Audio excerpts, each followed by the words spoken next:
Good morning student. आज हम revision test करेंगे। स्टैंडर्ड 8 का रिवीजन टेस्ट यानी कि हमने इकाई 1 से लेके इकाई 5 तक जो भी कुछ पढ़ा है उसका हम फिर से रिवीजन करेंगे, जिसमें हम एमसीक्यू, रिक्त स्थान, विधानों को चुनकर वाक्य पूर्ण कीजिए, ये सारे प्रश्न लेंगे। आज का आपका पहला प्रश्न है, सही विकल्प चुनकर उत्तर लिखिए। आपका पहला प्रश्न है, हम इस दुनिया में डैश की मर्जी से आए हैं। विकल्प है ए माता, बी पिता, सी परिवार, डी खुदा। अब हम इस दुनिया में किसकी मर्जी से आए हैं, तो हमें पता है कि हम इस दुनिया में ईश्वर की मर्जी से आए हैं। अब ईश्वर को अलग अलग नाम से भी जाना जाता है, सृजनहार है, भगवान है, खुदा है। तो इसमें हमें ईश्वर का समानार्थी दिया है डी खुदा। तो उत्तर इस प्रकार लिखेंगे, उत्तर होगा डी खुदा। और उत्तर हमें लिखना है, हम इस दुनिया में खुदा की मर्जी से आए हैं।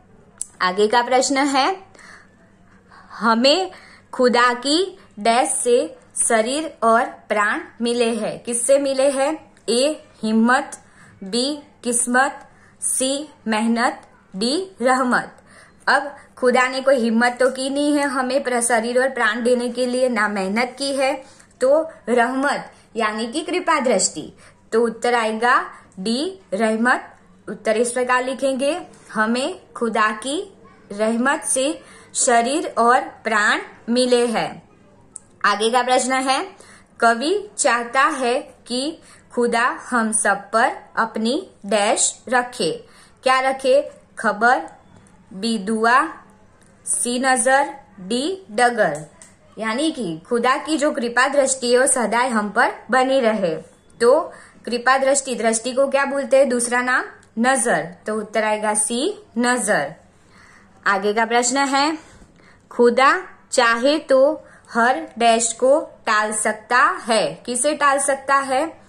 ए किस्मत, बी आफत, सी मन्नत, डी दावत। अब हमारे पर कोई भी संकट आता है तो हम किसे प्रार्थना करते हैं? खुदा यानी कि ईश्वर को प्रार्थना करते हैं कि हे ईश्वर, ये संकट हम पर से दूर करो या हमें संकट से लड़ने की शक्ति दो। तो संकट का समानार्थी क्या हो सकता है? आफत। तो उत्तर आएगा बी आफत। इस प्रकार लिखेंगे उत्तर, खुदा चाहे तो हर आफत को टाल सकता है। आगे का प्रश्न है, ईश्वर कैसा है? ए क्रूर, बी सर्वशक्तिमान, सी दुखी, डी सुखी। अब ईश्वर कैसा है? सर्वशक्तिमान। आप लोगों को पता ही है, तो उत्तर आएगा बी। क्यों सर्वशक्तिमान है? क्योंकि सारी दुनिया ईश्वर ने बनाई है। ईश्वर की रहमत से या कृपा दृष्टि से हमें ये शरीर और प्राण मिले हैं। वो सारी आफत को दूर कर सकता है, इसीलिए ईश्वर सर्वशक्तिमान है। नया प्रश्न है आप लोगों का, यह सारी डैश ईश्वर ने बनाई है। क्या बनाई है? ए प्राणी, बी पक्षी, सी दुनिया, डी मोहल्ला। अब क्या बनाया है? हमने आगे ही सुना कि सारी दुनिया है वो ईश्वर ने बनाई है। तो उत्तर आएगा सी दुनिया। आगे का प्रश्न है, रमजान के पूरे 30 डैश के बाद ईद आती है। ए विधानों, बी दानों, सी फेरो, डी रोजो।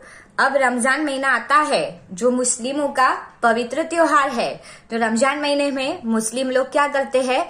सूर्योदय से लेकर सूर्यास्त तक, यानी कि जब सुबह सूर्य उगता है और रात को सूर्य अस्त होता है, तब तक क्या करते हैं? वो लोग रोजा रखते हैं। रोजा में क्या होता है कि वो कुछ खाते पीते नहीं है, पूरा दिन उपवास रखते हैं। तो उसे क्या बोलते हैं?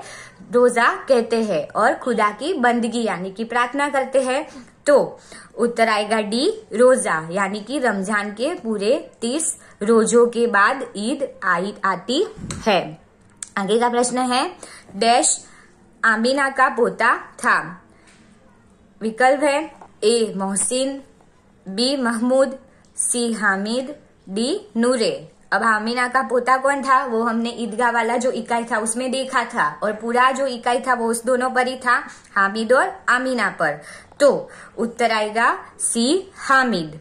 उत्तर इस प्रकार लिखेंगे, हामिद आमीना का पोता था। आगे है, अमीना अपने आप को क्या समझती है?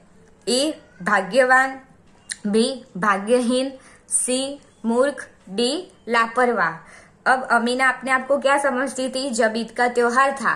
अब हामिद के पास तो न पहनने के लिए अच्छे कपड़े थे, न जूते थे, क्योंकि आमीना के पास तो पैसे ही नहीं थे।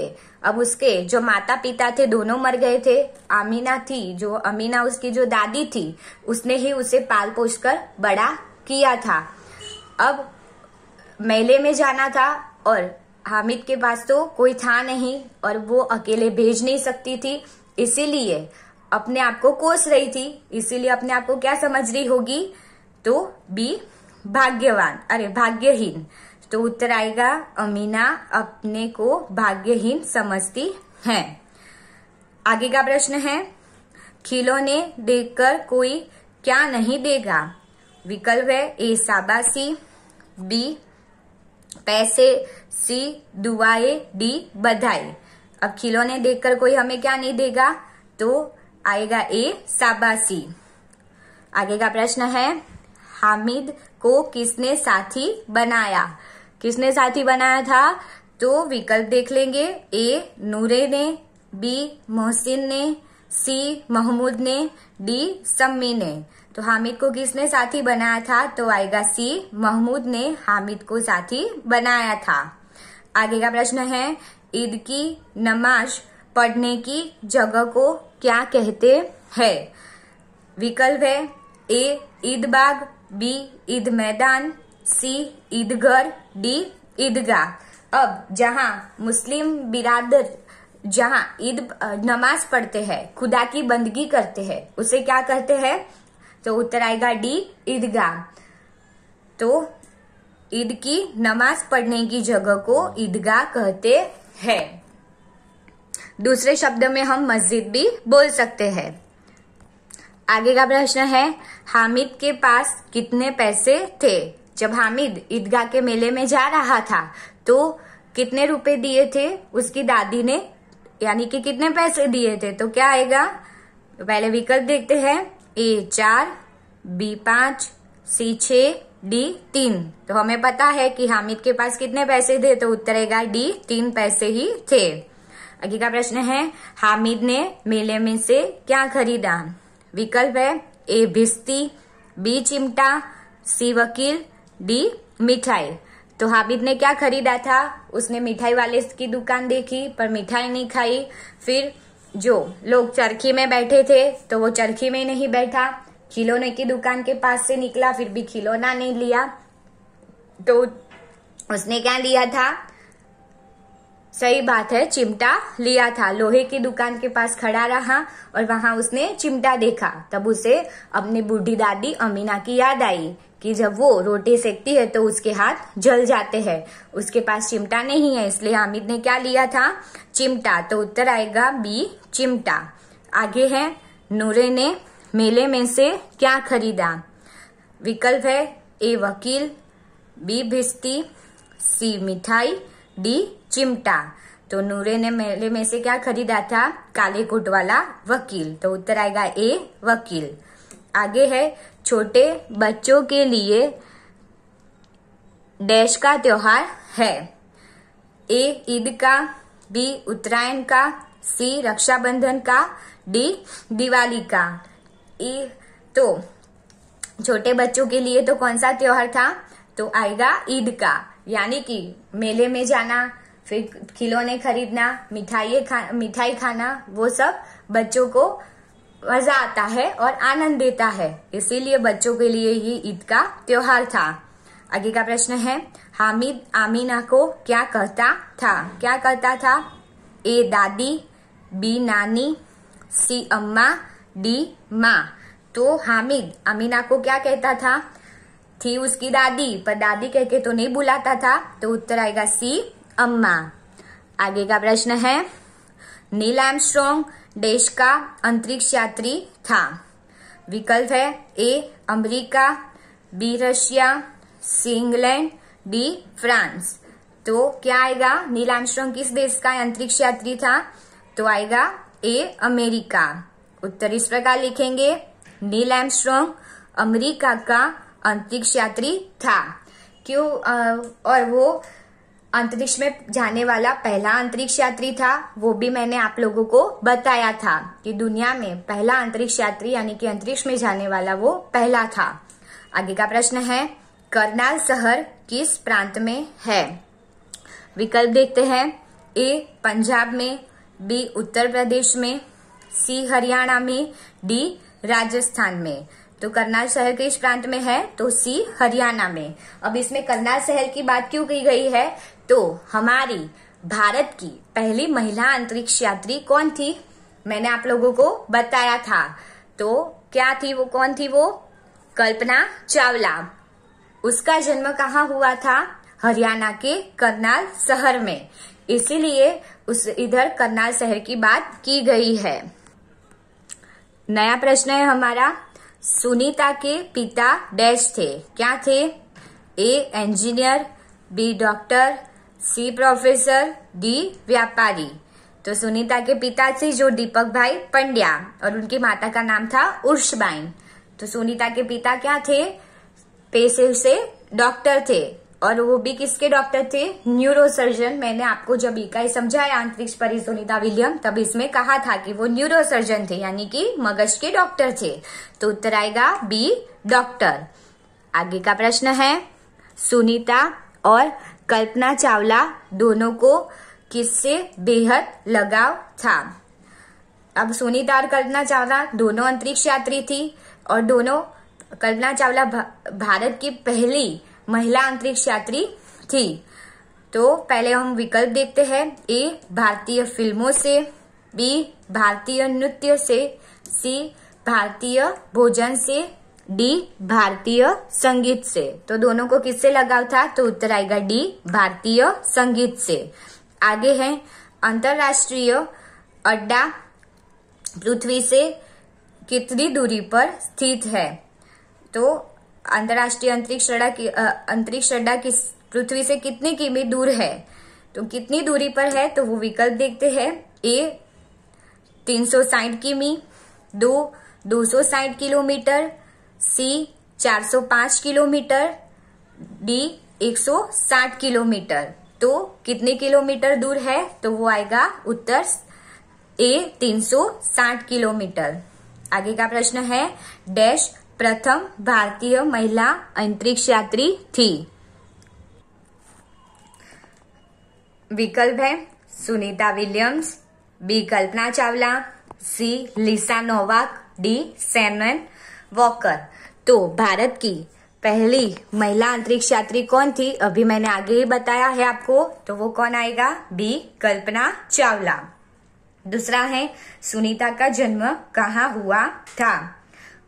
कहलाती है वो भारत की बेटी, पर जन्म कहाँ हुआ था वो लिखना है। तो पहले विकल्प देखते हैं, ए रशिया में, बी अमेरिका में, सी फ्रांस में, डी भारत में। तो उत्तर आएगा बी अमेरिका में हुआ था। आगे है, सुनीता के पिता का नाम डैश था? विकल्प है, ए राजेश भाई, बी मुकेश भाई, सी दीपक भाई, डी राकेश भाई। तो सुनीता के पिता का नाम क्या था? पता है आप लोगों को? उत्तर आएगा सी दीपक भाई पंड्या। उत्तर इस प्रकार लिखेंगे, सुनीता के पिता का नाम दीपक भाई था। आगे का प्रश्न है, सुनीता अंतरिक्ष में कब पहुंची यानी कि किस दिन गई थी? ए 10 दिसंबर 2006, बी 22 जून 2007, सी 10 दिसंबर 2007 या डी 10 दिसंबर 2005। तो हमें याद रखना है कि अंतरिक्ष में कब पहुंची थी। तो वो तारीख है 10 दिसंबर 2006, और अंतरिक्ष में से कब वापस आई थी? तो 22 जून 2007 को। आगे का प्रश्न है, सुनीता पूरे विश्व की डैश थी, क्या थी? ए अंतरिक्ष यात्री, बी बेटी, सी पायलट, डी परी। तो सुनीता क्या थी? पूरे विश्व की क्या कहलाती थी? बेटी कहलाती थी। तो उत्तर बी बेटी आएगा। इस प्रकार लिखेंगे उत्तर, सुनीता पूरे विश्व की बेटी थी। आगे का प्रश्न है, अमर सपूत किसका निर्माण करेंगे? विकल्प है ए इमारतों का, बी सपनों का, सी देश का, डी फिल्मों का। तो अमर सपूत किसका निर्माण करेंगे? तो उत्तर आएगा सी देश का। उत्तर इस प्रकार लिखेंगे, अमर सपूत देश का निर्माण करेंगे। आगे का प्रश्न है, नए प्रभात के पहले किसका अंधेरा था? विकल्प है आपके ए रात का, बी अज्ञान का, सी कोहरे का, डी गुलामी का। अब नया प्रभात बोला गया है, तो नया प्रभात यानी कि पहले पुराना प्रभात यानी कि पुराना सवेरा था, ऐसा कुछ नहीं था। और अंधेरा यानी कि जब सुबह नहीं हुई थी तो उससे पहले क्या अंधेरा ही छाया हुआ था, ऐसी बात कुछ नहीं थी। ये बात किसकी हो रही है कि जब हमें अंग्रेजों की गुलामी में से आजादी मिली उससे पहले की बात हो रही है, यानी कि स्वतंत्रता मिली उससे पहले हम गुलामी में जकड़े हुए थे, इसीलिए उसे क्या बोला गया था? अंधेरा बोला गया था। और जो हमें गुलामी में से मुक्त हुए, स्वतंत्र हुए, तो उसे किसकी बात की गई थी? नए प्रभात यानी कि नए सवेरे की। तो उत्तर आएगा डी गुलामी। उत्तर इस प्रकार लिखेंगे, नए प्रभात के पहले गुलामी का अंधेरा था। आगे का प्रश्न है, वीणा किस देवी के हाथ में होती है? ए लक्ष्मी के, बी सरस्वती के, डी काली के, सी काली के, डी बहुचरा के। अब वीणा जो विद्या की देवी है वो किसे कहा जाता है? हमें पता है सरस्वती को। तो सरस्वती के देवी के हाथ में वीणा होती है, वो हम सबने देखा है। तो उत्तर आएगा बी सरस्वती। उत्तर इस प्रकार लिखेंगे, वीणा सरस्वती देवी के हाथ में होती है। आगे का प्रश्न है, हम किसके रक्षक और पुजारी है? ए मातृभूमि के, बी सरस्वती मंदिर के, सी ज्ञान के, डी संपत्ति के। तो उत्तर क्या आएगा? हम किसके रक्षक और पुजारी है? तो उत्तर है बी सरस्वती मंदिर के। आगे का प्रश्न है, डॉक्टर कलाम ने अपनी डैश कक्षा की यादगार घटना सुनाई। विकल्प है ए चौथी, बी पांचवी, सी छठी, डी सातवीं। तो जब डॉक्टर कलाम 5वीं कक्षा में थे तो उनके जो शिक्षक थे श्री सुब्रमण्यम अय्यर, उन्होंने क्या किया था कि उस जो सारे बच्चे थे, सारे विद्यार्थी थे, उनको रामेश्वरम के समुद्र किनारे ले गए और जो पक्षी कैसे उड़ता है वो उसका जीवंत उदाहरण यानी कि प्रैक्टिकल दिखाया था। तो क्या आएगा? बी पांचवी। उत्तर इस प्रकार लिखेंगे, डॉक्टर कलाम ने अपनी 5वीं कक्षा की यादगार घटना सुनाई। आगे का प्रश्न है, डॉक्टर कलाम की उच्च शिक्षा अंग्रेजी माध्यम की डैश में हुई। किस में हुई थी? ए संस्थाओं, बी प्रथाओं, सी कथाओं, डी पाठशालाओं। तो उत्तर आएगा ए संस्थाओं। उत्तर इस प्रकार लिखेंगे, डॉक्टर कलाम की उच्च शिक्षा अंग्रेजी माध्यम की संस्थाओं में हुई। नया प्रश्न है, आज देश के सामने सबसे बड़ी चुनौती कौन सी है? यह प्रश्न डैश ने किया। विकल्प है ए पराग जैन, बी विराग जैन, सी चिराग जैन, डी अनुराग जैन। अब किसने किया था ये प्रश्न? तो आप लोगों को पता है, तो उत्तर क्या आएगा? सी चिराग जैन ने। आगे है, हमारे पास सन 2020 तक भारत को विकसित राष्ट्र बनाने का सुनियोजित डैश भी उपलब्ध है। विकल्प है ए नक्शा, बी धन, सी सामान, डी खाका। अब मैंने खाका का आपको बताया था मतलब क्या है खाका यानी स्ट्रक्चर। तो हमारे पास क्या है सुनियोजित स्ट्रक्चर यानी कि खाका उपलब्ध है। तो उत्तर आएगा डी खाका। आगे का प्रश्न है राष्ट्रीय डैश की बात भी विजन 2020 का एक अभिन्न अंग है। ए एकता, बी सुरक्षा, सी प्रगति, डी शिक्षा। तो राष्ट्रीय किसकी बात की गई है 2020 को, उसमें भी वो टॉपिक को भी लिया गया है। तो किसको लिया गया है, बी सुरक्षा को लिया गया है। तो उत्तर आएगा बी सुरक्षा। आगे का प्रश्न है डॉक्टर अब्दुल कलाम डैश थे, वो पेशे से क्या थे वो लिखना है। ए शिक्षक, बी डॉक्टर, सी वैज्ञानिक, डी इंजीनियर। तो डॉक्टर कलाम अच्छे क्या थे, वैज्ञानिक थे। तो उत्तर आएगा सी वैज्ञानिक। आगे का प्रश्न है डॉक्टर कलाम के अनुसार भारत सन डैश तक विकसित राष्ट्र बन जाएगा। कब तक बन जाएगा उन्होंने साल भी बोला था। तो विकल्प है ए 2021, ए बी 2020, सी 2025, डी 2022। तो कब तक बन जाएगा, तो उत्तर आएगा बी 2020 तक। आगे का प्रश्न है अपना लक्ष्य पाने के लिए क्या करना चाहिए। एक बच्चे ने जब डॉक्टर कलाम से प्रश्न पूछा था कि हमें आप लोगों की तरह बनना है तो क्या करना चाहिए हमें, तो डॉक्टर कलाम ने क्या आंसर दिया था उसका कि जी तोड़ मेहनत करो, पहले तो अपना लक्ष्य निश्चित करो, यानी कि जो आपको अचीव करना है वो गोल पहले डिसाइड करो, फिर उसके पीछे मेहनत करने के लिए लग जाओ। रास्ते में कोई भी बाधा आए पर मेहनत करने से पीछे मत हटना, आगे जाके आप अपना लक्ष्य यानी कि जो आपने गोल डिसाइड किया है वो अचीव करके रहोगे। तो विकल्प देखते हैं, ए जी तोड़ मेहनत, बी काम, सी मजदूरी, डी खेलना। तो अपना लक्ष्य पाने के लिए क्या करना चाहिए हमें, ए जी तोड़ मेहनत करनी चाहिए। आगे का प्रश्न है डॉक्टर कलाम हमारे देश के भूतपूर्व डैश थे, क्या थे। ए प्रधानमंत्री, बी राष्ट्रपति, सी मुख्यमंत्री, डी शिक्षा मंत्री। तो आप लोगों को पता है कि डॉक्टर कलाम हमारे देश के क्या थे, तो बी राष्ट्रपति यानी कि प्रेसिडेंट थे। तो उत्तर आएगा बी राष्ट्रपति। स्टूडेंट, मुझे आशा है कि आप लोगों ने एमसीक्यू सही विकल्प चुनकर उत्तर लिखे, प्रश्नों के उत्तर ध्यानपूर्वक सुने होंगे, समझे होंगे। Thank you.